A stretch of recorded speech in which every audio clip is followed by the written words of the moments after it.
इसका जिस्म अपाहिज है, सोच नहीं। अपनी तकदीर वह हाथों से नहीं, इरादों से लिखता है।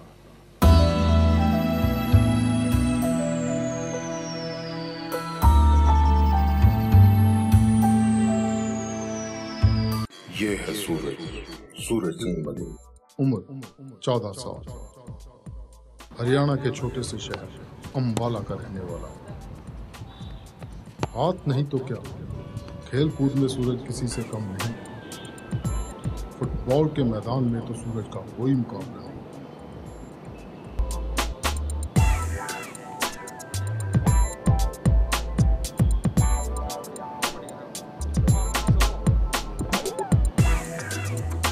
सूरज जन्म से अपाहिज नहीं है।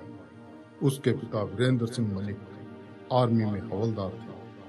अपने बेटे को भी वे आर्मी ऑफिसर बनाना चाहते थे, लेकिन जब सूरज 4 साल का था तो उसके साथ पेश आया एक दर्दनाक हादसा। Around 4.5 years old that time। फिर उसके बाद मैं अपना ट्यूशन के लिए चली गई। ये मेरे पीछे पीछे चला गया। और उसके बाद मैं अपनी फ्रेंड के साथ हम लोग अपना बात कर रहे थे, स्टडी के बारे में डिस्कस कर रहे थे। अराउंड मुझे वहाँ बैठे हुए कम से कम 1-1.5 घंटा हो चुका था। 5:30 से मतलब सूरज डूब चुका था उस टाइम एक तरीके से। फिर उसके बाद ना एकदम से हम जैसे ही पीछे टर्न हुआ तो एकदम से आग की आवाज़ आई कि भाई आग जल रही है। हमें समझ नहीं आया कि उसको करंट लगा, हमें बिल्कुल समझ नहीं आया। हमें लगा शायद बल्ब है, वो बल्ब उससे जल गया है, शायद उसकी वजह से रोशनी आ रही है। अब एकदम से आग जलने लगी और ये उसमें इधर से मतलब पूरा ग्राउंड इकट्ठा हो गया। सब 2-3 लोगों ने इसके हाथों में डंडे मारे तो एकदम से ये गिर गया। और फिर सब लोग आए, इसको मतलब होश में लाने की कोशिश करी। उस टाइम तो बिल्कुल डेड बॉडी की तरह था। इसके सैंडल्स थे जिसकी वजह से शायद ये बच गया था। इसके इतने हाथ जल चुके थे। ये तो ही नहीं है, ये पाइप भी नहीं था, ये यहाँ इस ग्रिल पे था। अच्छा, ये ऊंची तब हुई है। हाँ जी, ये भी नहीं था। ये यहाँ जो ग्राउंड में बच्चे खेल रहे थे, बच्चे उनको जो वो दोस्त आ गया कोई, उसको टाटा बाय बाय करने लगा, अब वो तार हाथ लग गया। करंट लगने पर भी सूरज बच तो गया, लेकिन जान बचाने के लिए डॉक्टर्स को उसके दोनों बाजू काटने पड़े। मतलब धीरे धीरे इसके सारे हाथ मतलब कटने शुरू हो गए। मतलब कुछ टाइम इतना काटा, फिर इतना काटा, फिर इतना काटा, एक साइड से तो पूरा ही कट गया। इसलिए राइट हैंड बचा था उसका। और इसका यूरिन वाली जगह तो बिल्कुल ही, पेनिस तो बिल्कुल ही डिस्ट्रॉय हो चुका था। सूरज विकलांग बन गया था। इसी सदमे को ना सहारते हुए उसके पिता भी इस दुनिया से रुखसत हो गए। अपंग सूरज के लिए सबसे बड़ी मुश्किल थी स्कूल में दाखिले की। उन्होंने तो स्कूलिंग के लिए बहुत स्ट्रगल किया है। किसी भी स्कूल में जाते थे तो सारे कहते थे ऐसे बच्चों के लिए तो हैंडीकैप स्कूल्स होते हैं, but we are not ready for this things कि हम अपने बच्चे को एकदम से डालें, क्योंकि हम लोग एक्सेप्ट ही नहीं कर रहे थे कि ही इज़ हैंडीकैप। सूरज की मां सुमन चौधरी ने 4 साल तक बेटे को घर पर ही पैर से लिखना सिखाया। जब इसको किसी ने भी दाखिला नहीं दिया था तो मैं इस रूम में बैठकर इसको अकेला बैठ कर रोती रहती थी, पढ़ाती रहती, रोती रहती थी, पढ़ाती रहती थी। फिर ये लिखता नहीं था क्योंकि प्रैक्टिस दोबारा करानी थी। फिर मैं खूब रोती रहती। फिर भी 4 साल के बाद मैं बहुत भागा दौड़ी करी, कोई स्कूल ने दाखिला नहीं दिया। फिर मैं जो मीडिया लेके गई, हमारे गवर्नर साहब आए थे, फिर उन्होंने जो मेरी थोड़ी सुनवाई करी, फिर इसको आर्मी स्कूल में डाला। सूरज अपने पैरों से भी लिखता है, बिल्कुल वैसे जैसे एक नॉर्मल बच्चा अपने हाथों से लिखता है। यहाँ तक कि डायग्राम भी ड्रॉ कर लेता है।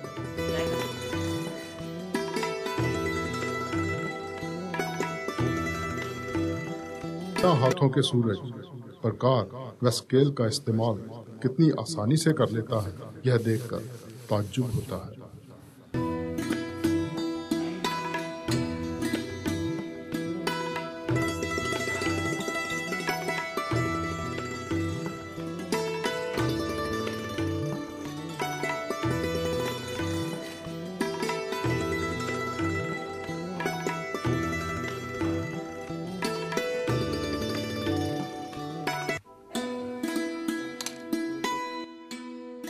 जमाना कंप्यूटर का है तो क्या, सूरज के पैर भी हाईटेक हैं। वह जैसे पैरों से लिखना जानता है, वैसे कीबोर्ड और माउस पर भी उसका पूरा कंट्रोल है।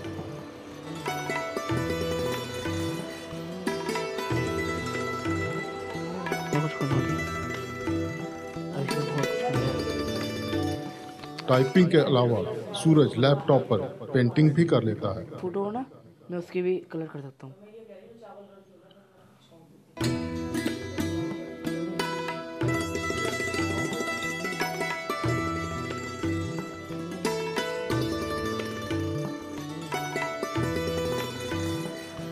अक्सर परीक्षा में विकलांग बच्चों को राइटर दिए जाते हैं, लेकिन सूरज को परीक्षा में भी किसी राइटर या हेल्पर की जरूरत नहीं पड़ती।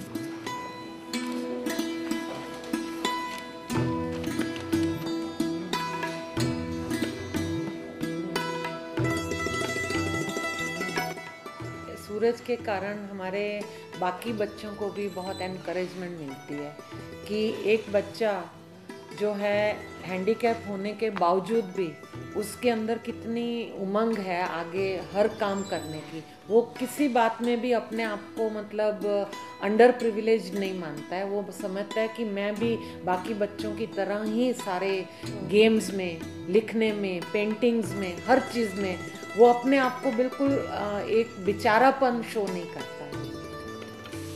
सूरज रोजमर्रा के लगभग सभी काम खुद कर लेता है, जैसे खुद नहाना, ब्रश करना, तैयार होना। किसी काम के लिए सूरज दूसरों पर मोहताज नहीं।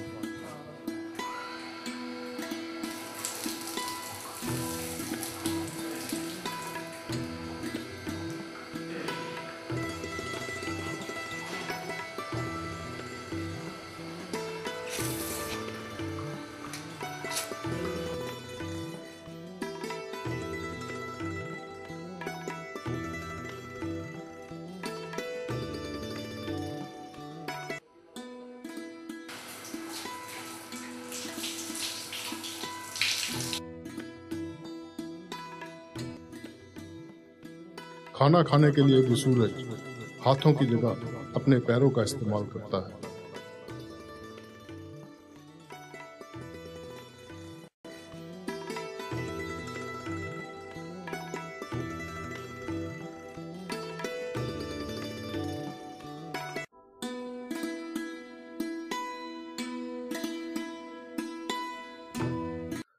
चाय बनाना कोई मुश्किल काम नहीं, बस थोड़ा पानी गर्म करो, चाय चीनी मिलाकर उबालो और थोड़ा दूध मिला दो।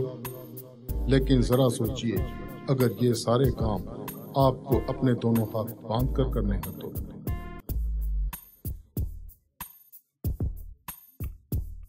बिना हाथों के सूरज आपको चाय बनाकर पिला सकता है।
अपने पैरों से ही वह आपको गर्मा गर्म नमकीन भी बनाकर खिला सकता है।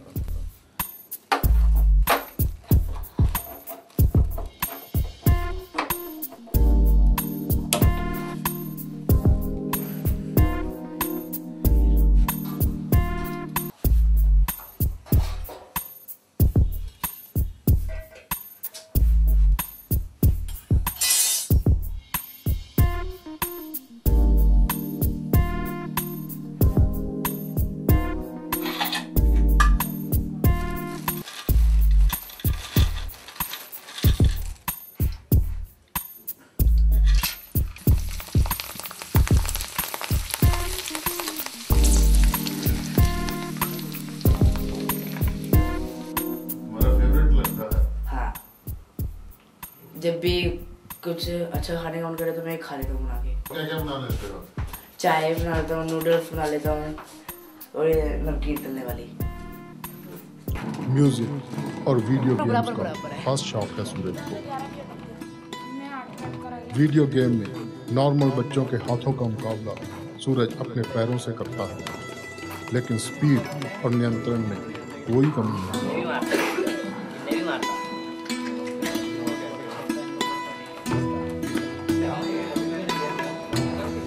और पसंदीदा प्रोग्राम क्या है? डिस्कवरी। डिस्कवरी तो क्या देखते हैं? सारी जानकारी तो एनिमल्स के बारे में, और मेरे फिल्म्स है, सिमचैन है, कभी कभी कार्टून भी देख लेता हूँ, कभी गेम खेल लेता हूँ। जब थोड़ा सा बोर हो ना तो गेम खेल लेता हूँ। म्यूजिक क्या अच्छा लगता है? मुझे म्यूजिक हनी सिंह के अच्छे लगते हैं। सूरज न केवल नॉर्मल बच्चों वाले सभी काम कर लेता है, बल्कि वह आम बच्चों से 4 कदम आगे है।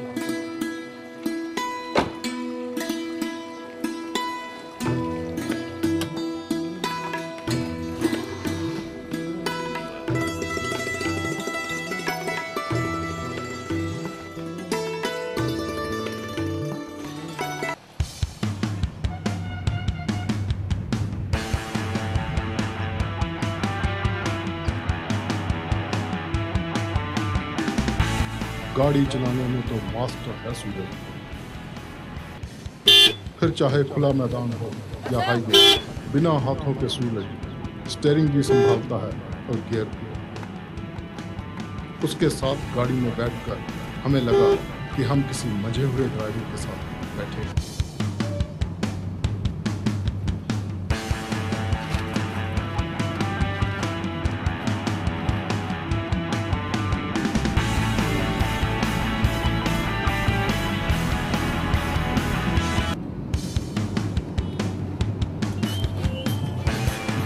छोटे शहरों की तंग गलियों से गाड़ी निकालना हमें या आपको भले ही मुश्किल लगे, सूरज के लिए यह बिना हाथ का खेल।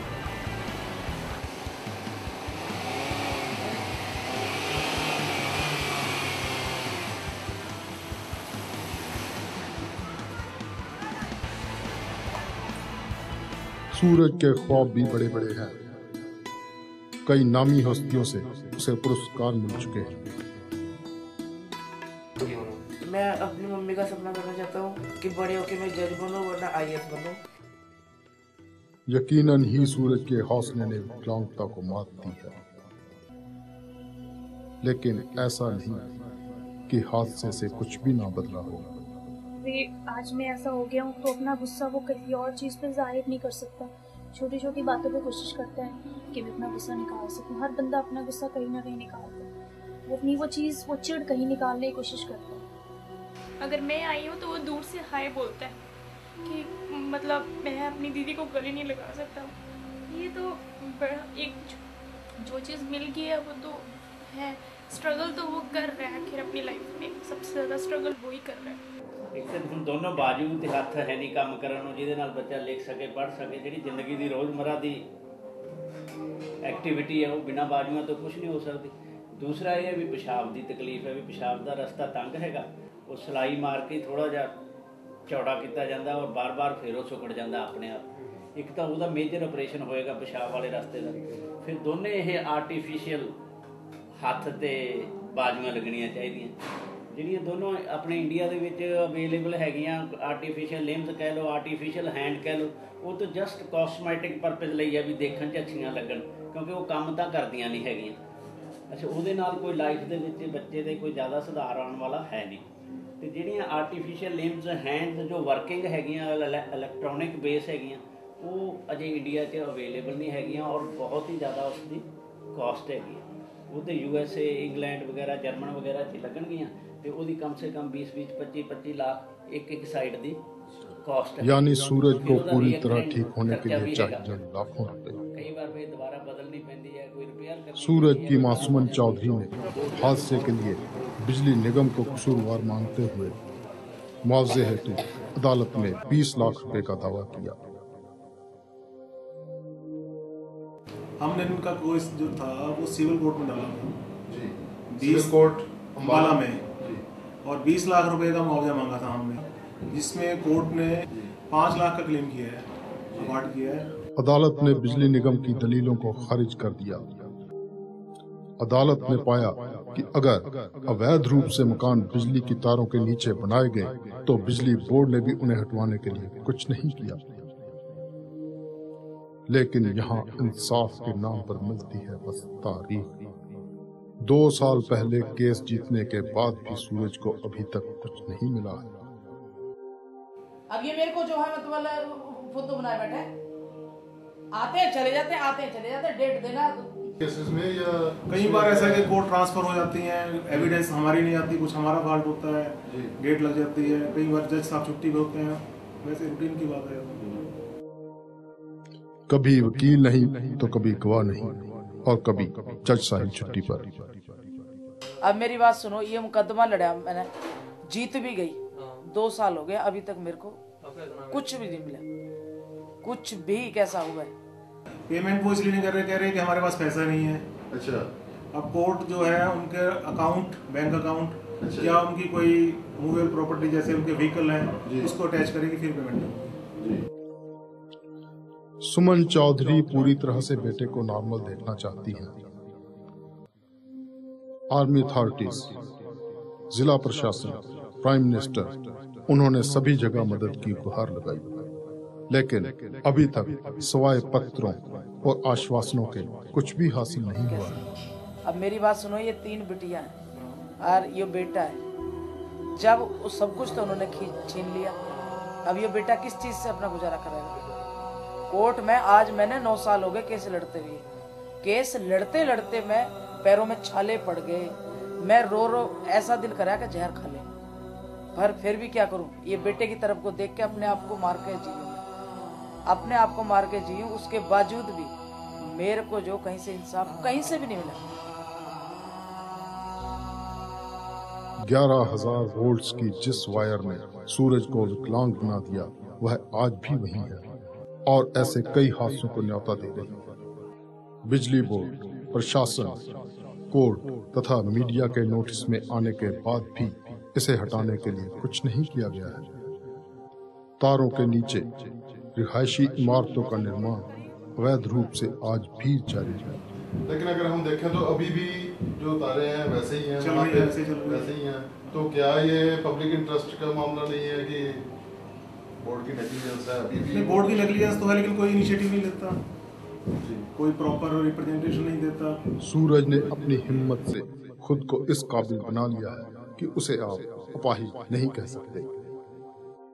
लेकिन उस प्रशासन को क्या कहेंगे आप, जिसकी आंखों के सामने कानून की धज्जियां उड़ाई जा रही हैं? उस कानून व्यवस्था को जिसके लंबे हाथ ना तो मुजरिम को सजा दे सकते हैं और ना पीड़ित को न्याय। उस समाज को जुबान होने पर भी जो आसपास हो रहे गलत काम के खिलाफ आवाज नहीं उठाता।